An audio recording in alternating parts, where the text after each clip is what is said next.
पिता और पुत्र और पवित्र आत्मा के नाम पर आमीन। हमारे प्रभु यीशु ख्रिस्त की कृपा, ईश्वर का प्रेम तथा पवित्र आत्मा का साहचर्य आप सबको प्राप्त हो।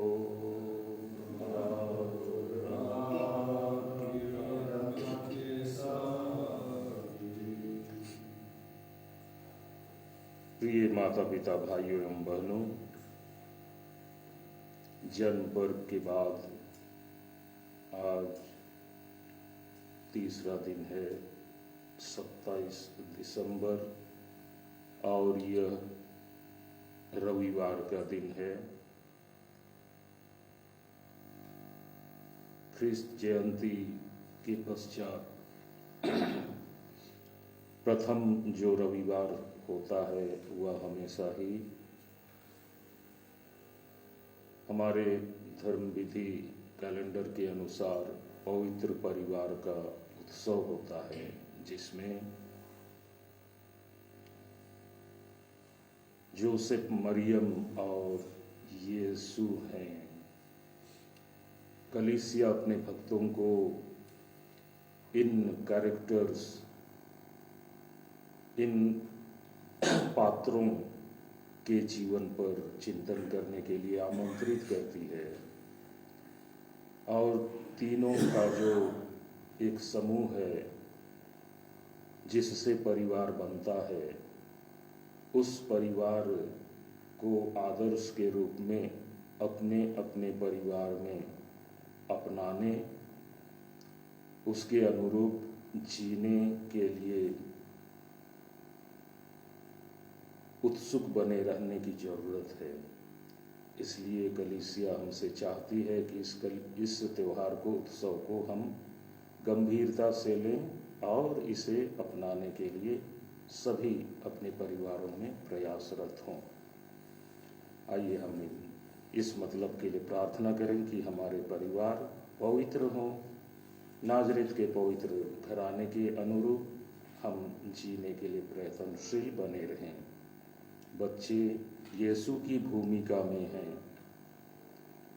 पिता जो हैं जोसेफ की तरह ईमानदार और धर्मी हों और अपने परिश्रम में किसी तरह की कमी ना आने दें।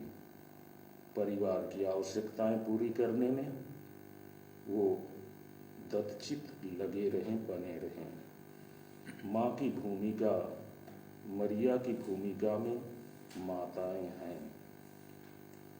किस तरह से मरिया देख मैं प्रभु की दासी हूँ कहकर अपने आप को संपूर्ण रूप से प्रभु की योजना पूरी करने में प्राणपण से समर्पित हो जाती हैं, अपने को समर्पित कर देती हैं।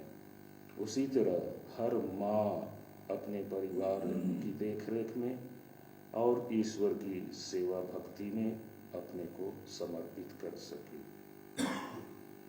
इस मिस्सा में मतलब है स्वर्गीय सुलेमान कुजूर के 28वें पुण्य तिथि पर उनकी आत्मा की अनंत शांति के लिए श्री बोनीफास कुजूर एवं परिवार की ओर से प्रार्थना चाही गई है।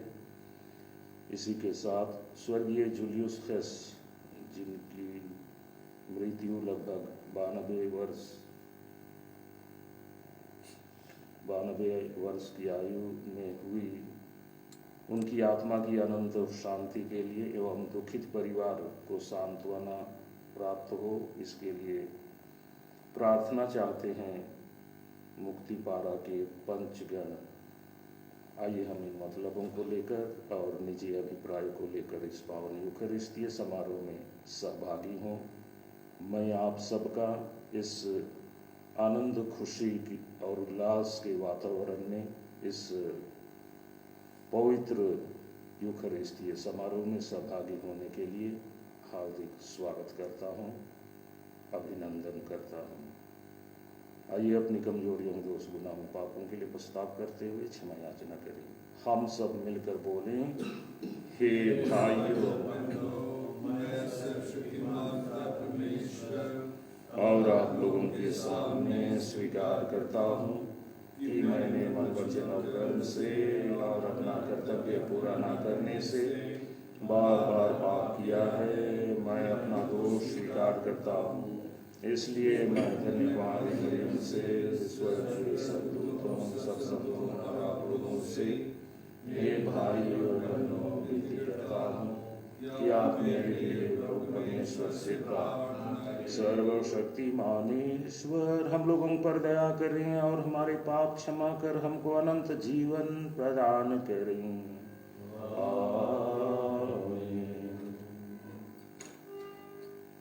A47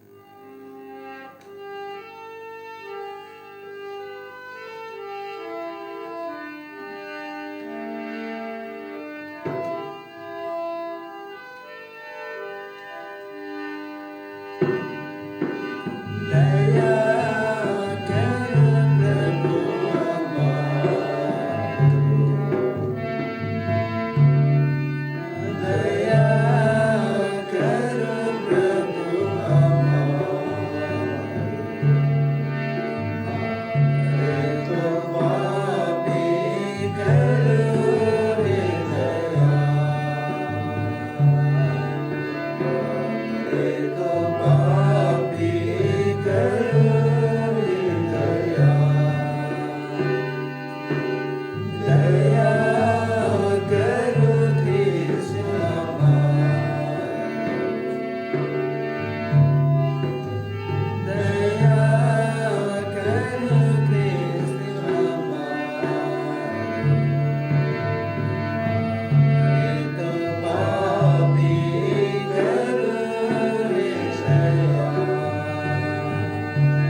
हम प्रार्थना करें।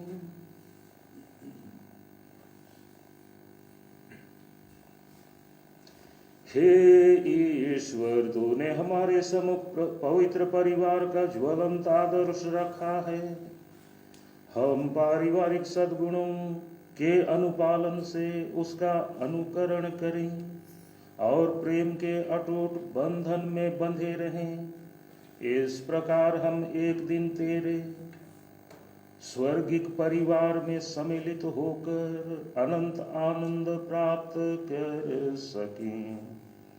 हे दयालु पिता, स्वर्गीय सुलेमान कुजूर एवं जूलियस खेस की आत्माओं को तो स्वर्ग में अनंत शांति दे और परिवारजनों को सांत्वना प्रदान कर।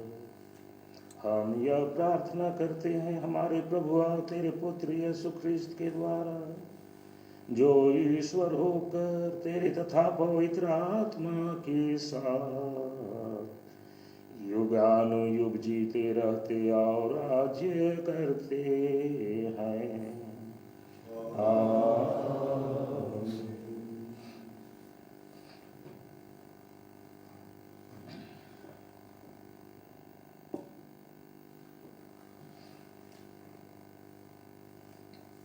पहला पाठ उत्पत्ति ग्रंथ। तुम्हारे असंख्य वंशज होंगे, मैं उन्हें यह देश प्रदान करूंगा।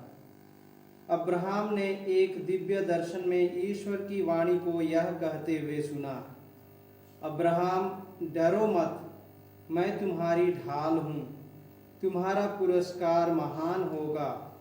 अब्राहम ने कहा, हे प्रभु ईश्वर, तू मुझे क्या दे सकता है? मैं निसंतान हूँ और मेरे घर का उत्तराधिकारी दमिश्क का इलियाजार है। अब्राहम ने फिर कहा, तूने मुझे कोई संतान नहीं दी, मेरा नौकर मेरा उत्तराधिकारी होगा। तब प्रभु ने उससे यह कहा, वह तुम्हारा उत्तराधिकारी नहीं होगा, तुम्हारा औरस पुत्र ही तुम्हारा उत्तराधिकारी होगा। ईश्वर ने अब्राहम को बाहर ले जाकर कहा, आकाश की ओर दृष्टि लगाओ और संभव हो तो तारों की गिनती करो। उसने उससे यह भी कहा, तुम्हारी संतति इतनी ही बड़ी होगी। अब्राहम ने ईश्वर में विश्वास किया और इस कारण प्रभु ने उसे धार्मिक माना। प्रभु ने अपनी प्रतिज्ञा के अनुसार सारा पर कृपा दृष्टि की। प्रभु ने सारा के प्रति अपना वचन पूरा किया। सारा गर्भवती हुई और ईश्वर द्वारा निश्चित समय पर उसे इब्राहिम से उसकी वृद्धावस्था में एक पुत्र पैदा हुआ। इब्राहिम ने सारा से उत्पन्न अपने पुत्र का नाम इसहाक रखा। यह प्रभु की वाणी है। ईश्वर को धन्यवाद। भजन अनुवाक्य। प्रभु को अपना विधान सदा स्मरण रहता है। प्रभु को अपना विधान सदा स्मरण रहता है। प्रभु की स्तुति करो, उसका नाम धन्य कहो। राष्ट्रों में उसके महान कार्यों का बखान करो। उसके आदर में गीत गाओ और बाजा बजाओ। उसके सब चमत्कारों को घोषित करो। प्रभु को अपना विधान सदा स्मरण रहता है। अनुवाक्य। प्रभु को अपना विधान सदा स्मरण रहता है। उसके पवित्र नाम पर गौरव करो। प्रभु को खोजने वालों का हृदय आनंदित हो। प्रभु और उसके सामर्थ्य का मनन करो। उसके दर्शनों के लिए लालायित रहो। प्रभु को अपना विधान सदा स्मरण रहता है। अनुवाक्य। प्रभु को अपना विधान सदा स्मरण रहता है। प्रभु को अपना विधान सदा स्मरण रहता है। हजारों पीढ़ियों के लिए अपनी प्रतिज्ञाएं, इब्राहिम के लिए निर्धारित विधान, इसहाक के सामने खाई हुई शपथ। प्रभु को अपना विधान सदा स्मरण रहता है। अनुवाक्य। प्रभु को अपना विधान सदा स्मरण रहता है। दूसरा पाठ, इब्रानियों के नाम पत्र। इब्राहिम, सारा और इसहाक का विश्वास। विश्वास के कारण इब्राहिम ने ईश्वर का बुलावा स्वीकार किया और यह ना जानते हुए भी कि वह कहाँ जा रहा है, उसने उस देश के लिए प्रस्थान किया जिसका वह उत्तराधिकारी बनने वाला था। विश्वास के कारण उम्र ढल जाने पर भी सारा गर्भवती हो सकी, क्योंकि उसका विचार यह था कि जिसने प्रतिज्ञा की है वह सच्चा है, और इसलिए एक मरणासन व्यक्ति से वह संतति उत्पन्न हुई जो आकाश के तारों की तरह असंख्य है और सागर तट के बालू के कणों की तरह अनगिनत। जब ईश्वर इब्राहिम की परीक्षा ले रहा था, तब विश्वास के कारण उसने इसहाक को अर्पित किया। वह अपने एकलौते पुत्र को बलि चढ़ाने तैयार हो गया था, यद्यपि उससे यह प्रतिज्ञा की गई थी कि इसहाक से तेरा वंश चलेगा। इब्राहिम का विचार यह था कि ईश्वर मृतकों को भी जिला सकता है, इसलिए उसने अपने पुत्र को फिर प्राप्त किया। यह भविष्य के लिए प्रतीक था। यह प्रभु की वाणी है। ईश्वर को धन्यवाद। जय घोष। Alleluia, alleluia. मसीह की शांति आपके हृदयों में राज्य करे। मसीह की शिक्षा अपनी परिपूर्णता में आप लोगों में निवास करे। अल्लेलुया। प्रभु आप लोगों के साथ हो।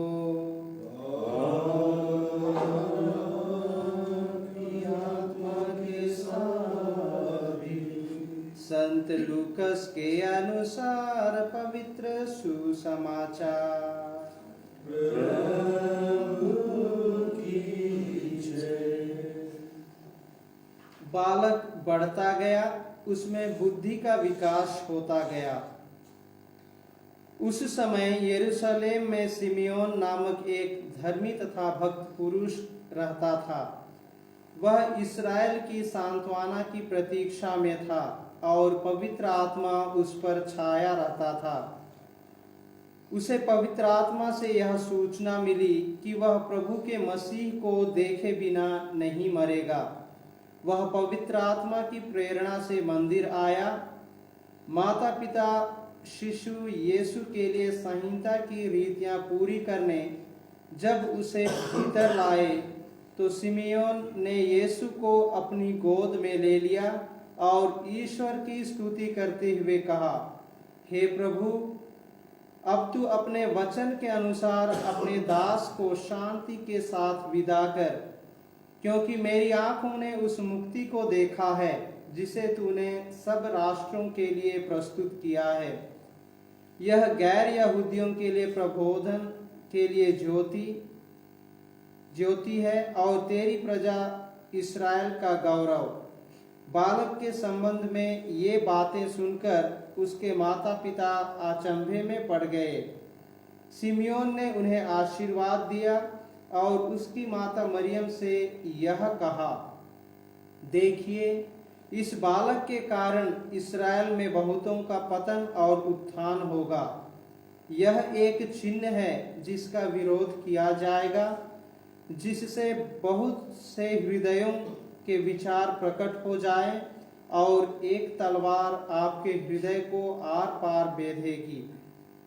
अन्ना नामक एक नबिया थी जो असेर वंश फनवेल की बेटी थी। वह बहुत बूढ़ी हो चली थी। वह विवाह के बाद केवल 7 बरस अपने पति के साथ रहकर विधवा हो गई थी और अब 84 बरस की थी। वह मंदिर से बाहर नहीं जाती थी और उपवास तथा प्रार्थना करते हुए रात दिन ईश्वर की उपासना में लगी रहती थी। वह उस घड़ी आकर प्रभु की स्तुति करने लगी और जो लोग यरूशलेम की मुक्ति की प्रतीक्षा में थे वह उन सबों को उस बालक के विषय में बताया करती थी। प्रभु की संहिता के अनुसार सब कुछ पूरा कर लेने के बाद वे गलीलिया अपनी नगरी नाजरेत लौट गए। वह बालक बढ़ता गया, उसमें बल तथा बुद्धि का विकास होता गया और उस पर ईश्वर का अनुग्रह बना रहा। यह प्रभु का पवित्र सुसमाचार है।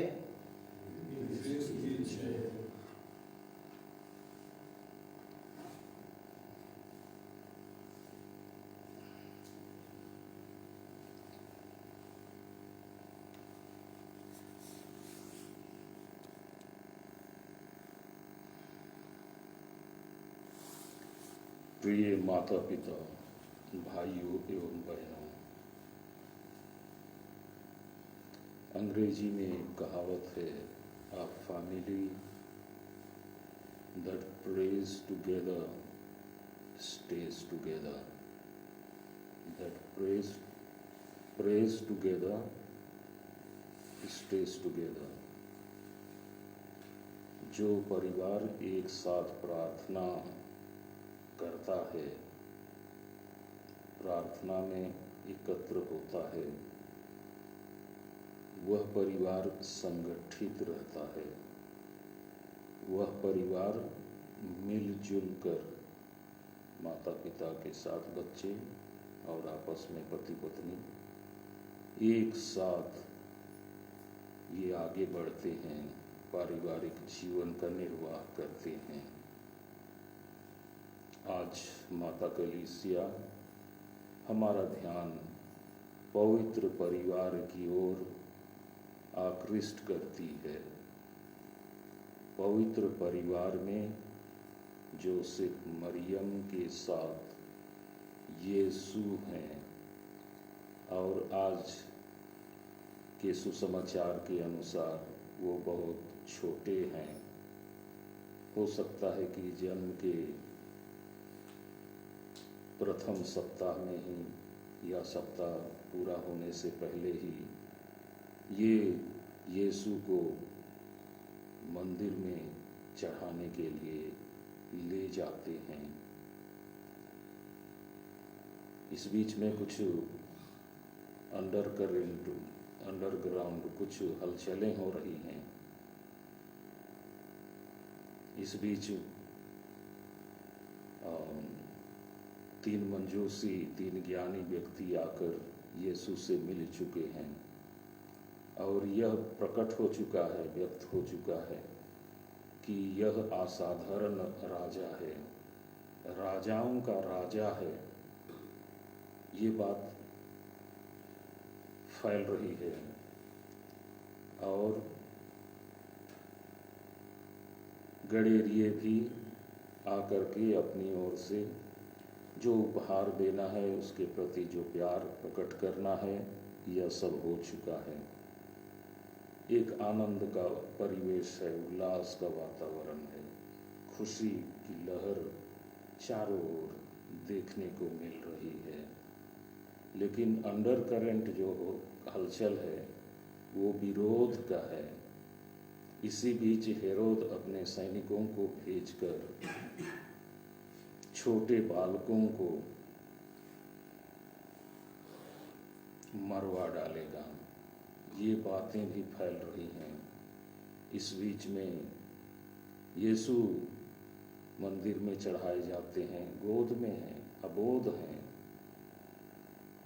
और वहाँ भी सिमियोन जो लंबे समय से मुक्तिदाता की प्रतीक्षा में था, वो गोद में लेकर भविष्यवाणी करता है कि इस बालक के कारण बहुतों का उत्थान और बहुतों का पतन होगा। और एक तलवार माँ की ओर संकेत कर कहता है, आपके हृदय को आर पार बेधेगी। बहुत बड़ी बात। इसके बाद में अन्ना नबिया भी आती है, वो भी उसका दर्शन करती है और वो जितने भी मंदिर में आने वालों को बताती है कि ये बहुत बड़ा राजा है और राजाओं का राजा है, ये ईश्वर का बेटा है, इस तरह की बातें अब फैलने लगती हैं। ये नाज़रेत वापस आते हैं और उसके पश्चात अब भागने की तैयारी होगी। ये मिस्र देश जाएंगे बहुत हड़बड़ी में, सावधानी पूर्वक, जिसमें पब्लिक चलती है उस रास्ते से नहीं, लेकिन गड्ढे से होकर और जंगली रास्ते से हो, मतलब जंगल से होकर ये लोग भागेंगे। तो ये स्थिति है। अब एक एक कैरेक्टर पर, पात्र पर हम थोड़ा चिंतन करें। ये जोसेफ के संबंध में बाइबल में बहुत कम, न्यूनाधिक बातें कही गई हैं। सबसे बड़ी बात कही गई है कि वह धर्मी था। अंग्रेजी में शब्द उसके लिए दिया गया है, he was a just man. Hindi में मरियम को बदनाम नहीं करना चाहता था क्योंकि वह धर्मी था। मैं उसके लिए, जोसेफ के लिए एक शब्द का उपयोग करता हूं, वह है भंडारी। पहले के समय में राजाओं के यहाँ वहाँ सब तरफ जमीन जायदाद थे और बेगार में वो काम कराते थे, बहुत फसल उपजाते थे। तो फसलों को केंद्र में, अपने महल में सब जगह से जमा नहीं कराते थे, वही आसपास जमा करते थे और ज़रूरत अनुसार उन्हें अपने राजभवन में मंगवाते थे। तो विभिन्न जगहों में 25-30 किलोमीटर के क्षेत्र में, दूरी में, यहाँ वहाँ उनके बड़े बड़े भंडार होते थे, गोदाम, जहाँ उनके अनाज को एकत्र किया जाता था, भंडारण किया जाता था। और उसका जो मुख्य इंचार्ज था उसको भंडारी कहते थे। बड़े बड़े गोदाम आप लोग सुन रहे होंगे और देखें इधर शहरों में और बड़े बड़े स्टेट्स और उनके कैपिटल्स में बड़े बड़े भंडारण हैं, गोदाम हैं, शासकीय, गैर शासकीय, प्राइवेट। तो वैसे भंडार होते थे राजाओं के, और उनका जो सोल, मुख्य जो इंचार्ज होता था उसको भंडारी कहते थे। उस पर राजा का विश्वास होता था कि ये सामान को इधर उधर नहीं करेगा और ना इधर उधर होने देगा।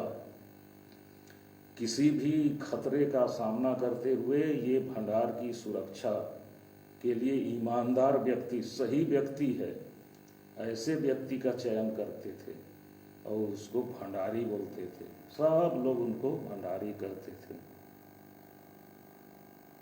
ईश्वर के खजाने के पहरेदार। ईश्वर का खजाना क्या है? बालक यीशु। उसका पहरेदार, उसका सुरक्षा गार्ड। प्रधानमंत्री, राष्ट्रपतियों के गार्ड होते हैं, मुख्यमंत्री और बड़े बड़े जो भी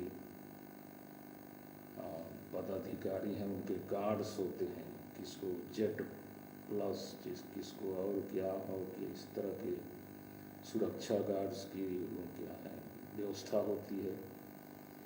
तो बालक यीशु का गार्ड, सुरक्षा गार्ड संत जोसेफ, ईश्वर के खजाने का देख रेख करने वाला ईमानदार सुरक्षाकर्मी या पहरेदार, प्रबंधक, ये है जोसेफ। एक अंश भी, एक पैसा भी इधर उधर होने नहीं देता है। अब पिता इस भूमिका में देखें कि जो भी घर का कमाई है वो पत्नी की ओर से है एक पैसा भी, या बच्चों के पास के माध्यम से है एक पैसा भी, और अपनी कमाई का, अपने परिश्रम का फल वो नौकरी से है या बिजनेस से है या खेत की उपज से है, वो दौलत के रूप में है, चीज वस्तु के रूप में है या पैसे के रूप में है, एक पैसा भी इधर उधर ना हो। इधर उधर तभी होगा जब योजनाबद्ध तरीके से पारिवारिक हित में उसका उपयोग हो रहा है।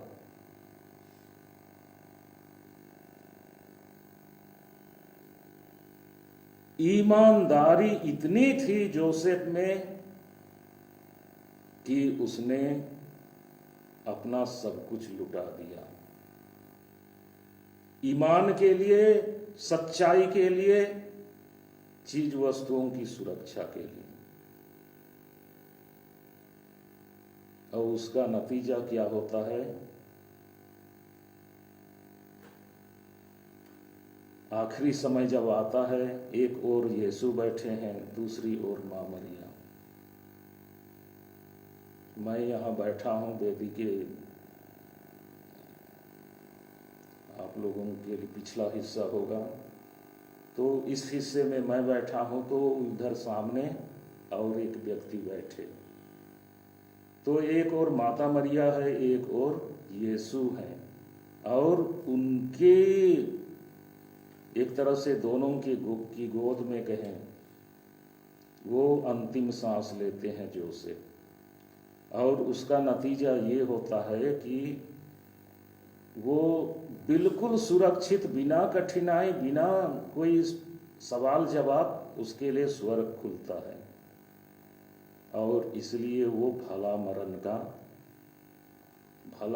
का रक्षक संत, हमारे लिए भला मरण दिलाने वाले वो संत कहलाते हैं जोसेफ। तो पिता के भूमिका में जो भी हैं, कुछ कटु बातें हो सकती हैं, मनमुटाव हो सकते हैं, हम लोग इंसान हैं, चीज वस्तुएं इधर उधर हो सकती हैं, लेकिन ज्यादा नहीं होना चाहिए, ज्यादा इधर उधर नहीं होना चाहिए जिससे परिवार संकट में पड़ जाए। अनावश्यक मौज मस्ती या खान पान, नशेबाजी में, ये पवित्र परिवार का और योसेफ की भूमिका में किसी पिता का ये रोल नहीं है। पिता खुद समझ लें, जोसेफ का आदर्श अपनाने के लिए मेहनत करें, इसके लिए प्रेयर जरूरी है। अब family that praise together stage together.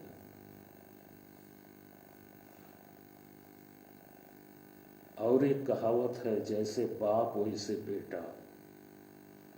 बाप सही दिशा में नहीं चलेगा, अच्छा बर्ताव नहीं रखेगा, तो बेटे से अपेक्षा नहीं होगी।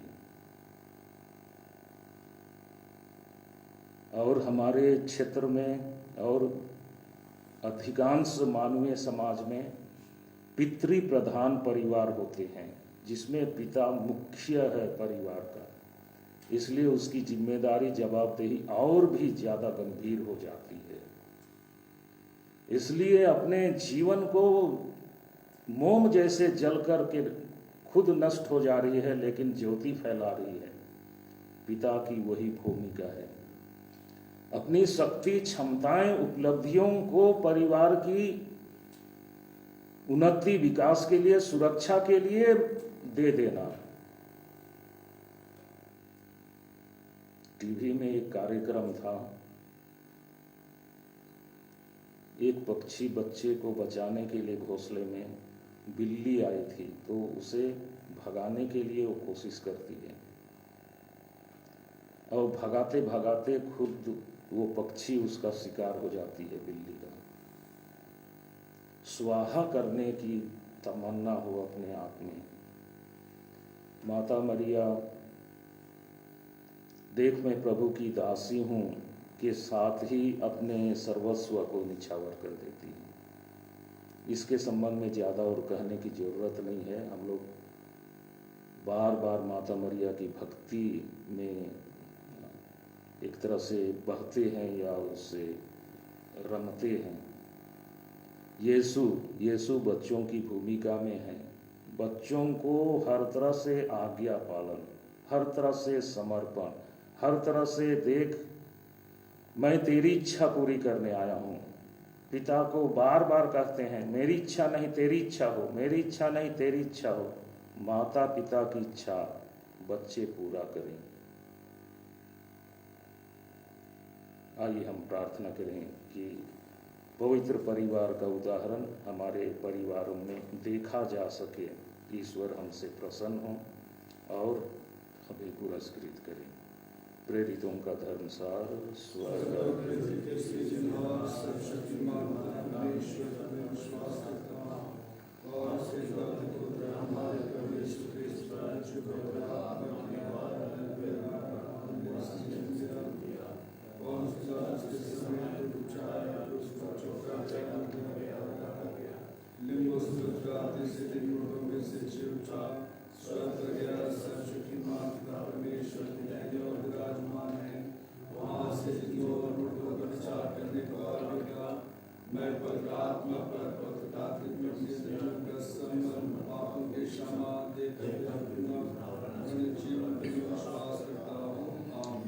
प्यारे भाइयों बहनों, हम सर्वशक्तिमान ईश्वर से प्रार्थना करें कि वह संसार के समस्त परिवारों को अपने कृपादानों से भर दे और उनमें एकता और शांति बनाए रखे।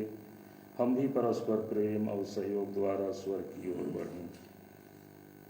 हमारे संत पिता फ्रांसिस अपने व्यक्तिगत उदाहरण और शिक्षा से मानव जाति को एकता में बनाए रखने के लिए प्रयासरत बने रहें। हम निवेदन करें, पिता हमारी प्रार्थना सब लोग यह समझें कि मानव जाति एक परिवार है और सब लोग एक ही लक्ष्य के लिए बुलाए गए हैं कि यहाँ शांतिपूर्वक जीवन यापन कर हम एक दिन स्वर्ग के बृहद परिवार में सम्मिलित हो सकें। हम निवेदन करें, हे पिता हमारे धर्माध्यक्ष और कलीसिया के सब धर्माध्यक्ष अपनी शिक्षा से सब परिवारों को सच्चे ख्रिस्तीय जीवन का मार्गदर्शन कर सकें। इसके लिए हम निवेदन करें, सब लोग यह समझें कि विवाह एक पवित्र संस्कार है, अतः उसे उचित रीति से स्वीकार करें और उसमें दी गई प्रतिज्ञाओं के अनुसार जीवन भर सुदृढ़ बने रहें। इसके लिए हम निवेदन करें, नाजरेत के पवित्र परिवार को आदर्श मानकर आदर्श के रूप में स्थापित कर सब लोग अपने परिवारों को उसके अनुरूप बनाने और उसके अनुसार चलने के लिए प्रयासरत हों। इसके लिए हम निवेदन करें, हे पिता स्वर्गीय सुलेमान कुजूर और स्वर्गीय जूलियस फेस की आत्माओं को ईश्वर स्वर्ग में अनंत शांति दें, परिवारजनों को सुरक्षा, छत्र छाया और अगुवाई दें। इसके लिए हम निवेदन करें, हे पिता। आइए हम कुछ क्षण मौन रखकर निजी अभिप्रायों के लिए सर्वशक्तिमान ईश्वर से प्रार्थना करें।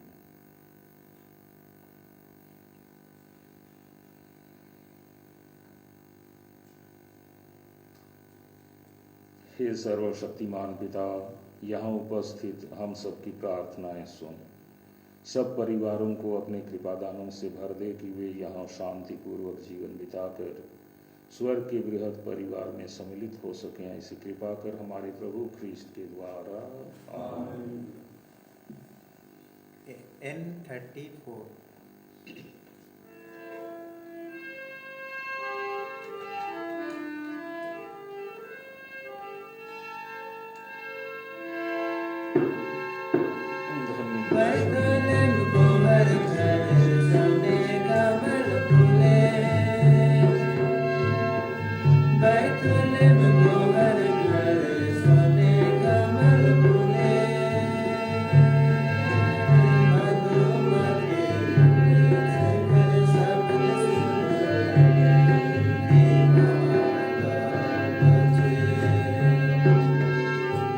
मधुमक्खी शिखर सब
भाइयों और बहनों, प्रार्थना कीजिए कि सर्वशक्तिमान ईश्वर हम लोगों का यह बलिदान ग्रहण करें।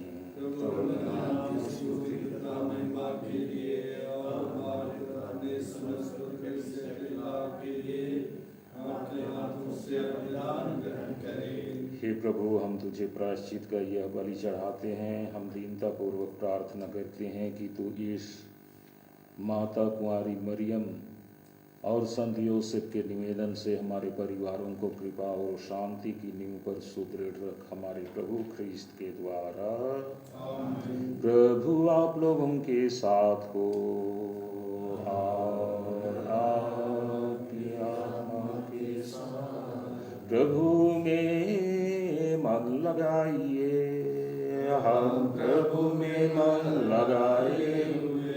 हम अपने प्रभु परमेश्वर को धन्यवाद दें, यह उचित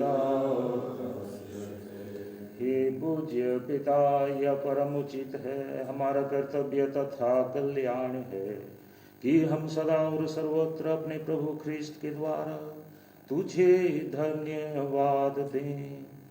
ये अदृश्य मानेश्वर होते हुए भी अपने रहस्यपूर्ण जन्म के अवसर पर हमारे मानव स्वभाव में प्रकट हुए और जो सब युगों के पहले उत्पन्न हुए थे, इनका मानव जन्म काल के अनुसार गिना जाने लगा। ऐसा हुआ कि ये पतित विश्व को उन्नत करें,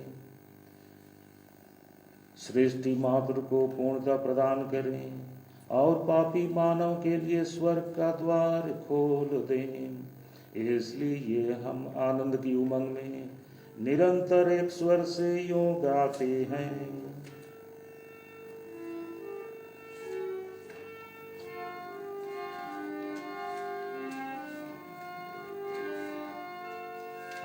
A54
मानकर हम अपने प्रभु की मृत्यु और पुनरुत्थान की स्मृति में तुझे दिया। हे परम पिता, तू वास्तव में पवित्र है, सारी पवित्रता का स्रोत है। हम तुझसे निवेदन करते हैं, तू यह उपहार अपनी आत्मा के संस्पर्श से पवित्र कर दे, क्या हमारे प्रभु यीशु ख्रीस्त का शरीर तथा रक्त बन जाए। जिस रात को यीशु स्वेच्छा से मृत्यु के लिए सौंपे गए, उन्होंने रोटी तोड़कर उसे अपने शिष्यों को देते हुए कहा, तुम सब इसे लो और खाओ, यह मेरा शरीर है जो तुम्हारे लिए बलि चढ़ाया जाएगा।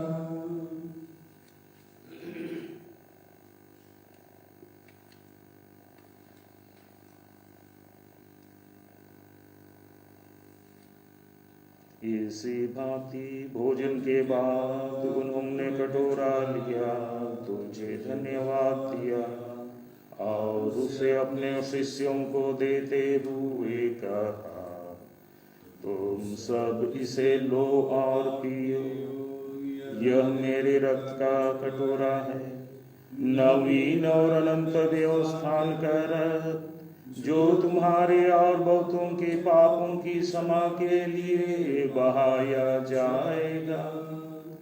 तो मेरी स्मृति में यह क्या करो।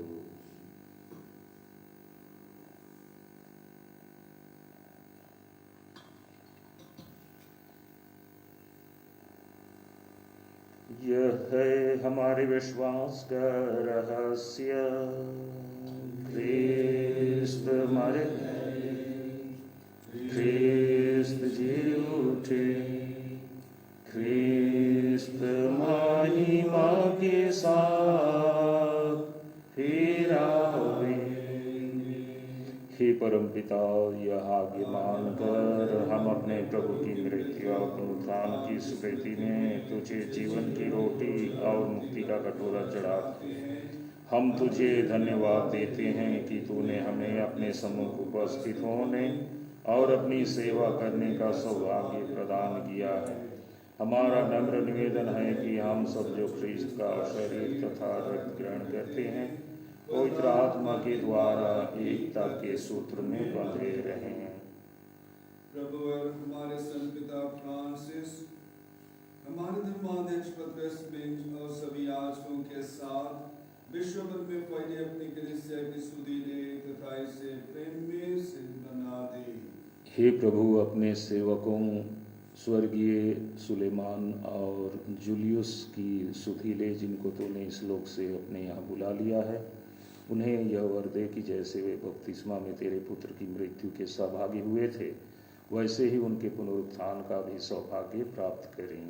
हे प्रभु, हमारे उन सभी भाई बहनों की भी सुधि ले जो पुनरुत्थान की आशा में परलोक से जा चुके हैं, उन्हें और सभी मृतकों को अपने पुण्य दर्शन का सौभाग्य प्रदान कर। हम सब पर दया दृष्टि डाल कि हम भी अनंत जीवन के सहभागी बने और ईश्वर की माता धन्य कुमारी मरियम, उनके वर संत योसेफ, प्रेरित गण और सब संतों के साथ जो युग युग में तेरे विश्वस्त सेवक सेविकाएं बने रही, तेरा स्तुति गान कर सके तेरे पुत्र यीशु ख्रिस्त के द्वारा। इन्हीं प्रभु ख्रिस्त के द्वारा, इन्हीं के साथ और इन्हीं में, हे सर्वशक्तिमान पिता परमेश्वर, पवित्र आत्मा के साथ तुझे समागर कथा महिमा युगानुयुग मिलती रहती है।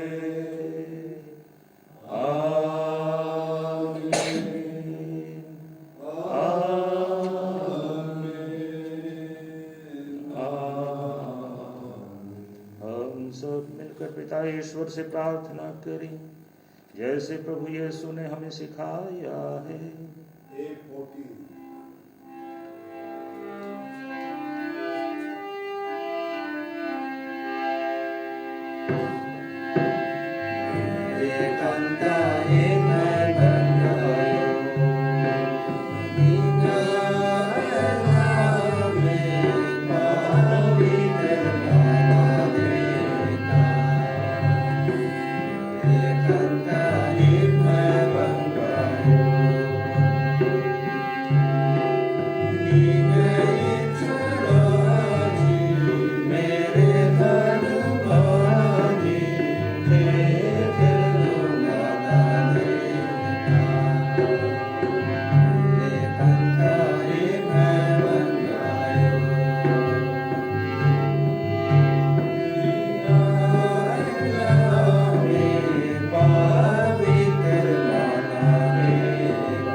तुझसे प्रार्थना करते हैं, सभी बुराइयों से हमें बचा और इस जीवन में हमें कृपा पूर्वक शांति प्रदान कर।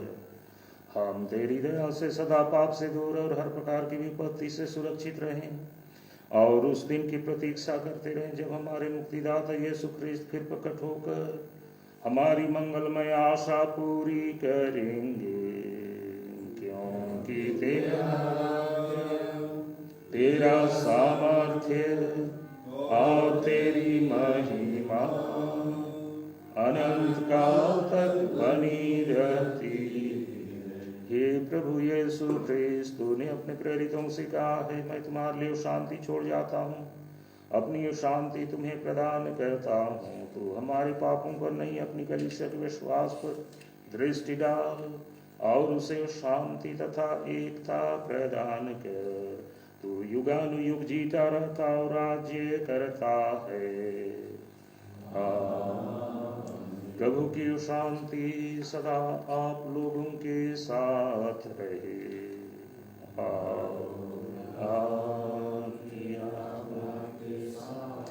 परस्पर प्रेम भाव रखिए।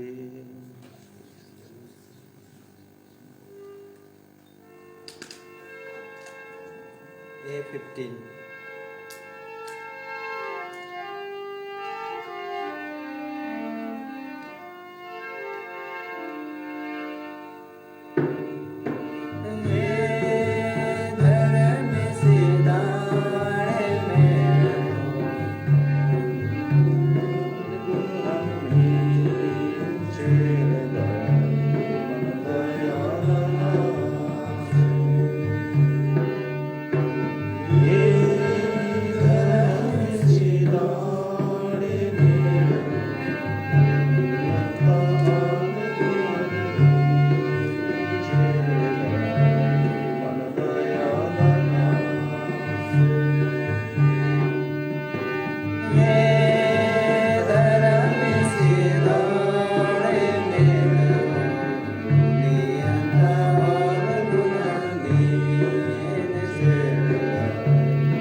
देखिए जो संसार के पाप कर लेते हैं। धन्य है वे जो प्रभु के स्वर्गीय भोज में सम्मिलित होने के लिए बुलाए जाते हैं।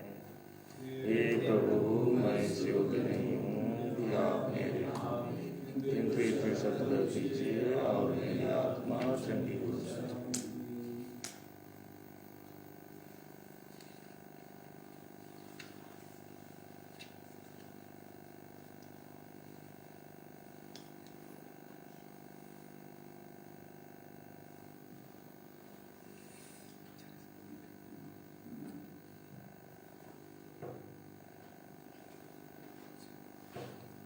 N35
पाप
शादी का तीसरा पुकार समीर नोआ सिक्का राजेंद्र और अंजलिना का बेटा दाऊदनगर नमनापल्ली और रेणुका कुजूर नोअस और जसिंता की बेटी इंदिरानगर अंबिकापुर पल्ली। दूसरा पुकार फिल्मोन तिर्की बुटन और शांति का बेटा इंदिरानगर अंबिकापुर पल्ली और कल्पना कुजूर राजेंद्र और फिलिसिता की बेटी खजूर बहार गिना बहार पल्ली। अमन कुमार खलखो कपिल देव और करुणा कांता का बेटा बीचपारा अंबिकापुर पल्ली और श्वेता लकड़ा विजय और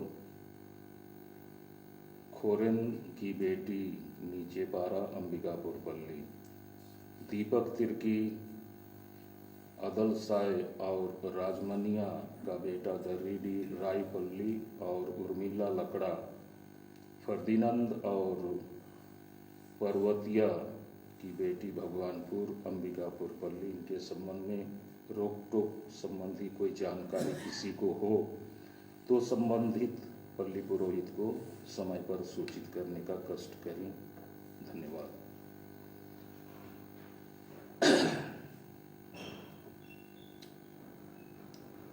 31 तारीख को संक्षिप्त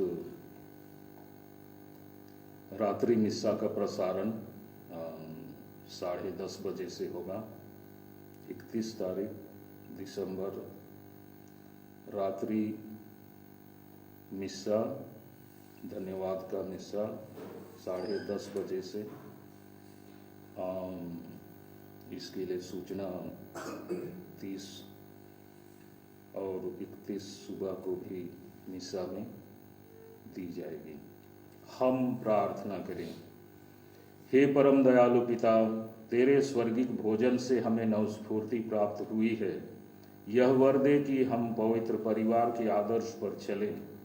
जब इस जीवन की झंझटों और संकटों से हमारा छुटकारा हो जाए तो हम इस पावन परिवार में अनंत काल के लिए सम्मिलित हो सकें। ऐसी कृपा कर हमारे प्रभु ख्रीस्त के द्वारा। प्रभु आप लोगों के साथ हो। सर्वशक्तिमान ईश्वर पिता और पुत्र और पवित्र आत्मा आप लोगों को आशीर्वाद प्रदान करें। आप लोग विदा लें। प्रभु की शांति सदा साथ रहे। ईश्वर को धन्यवाद।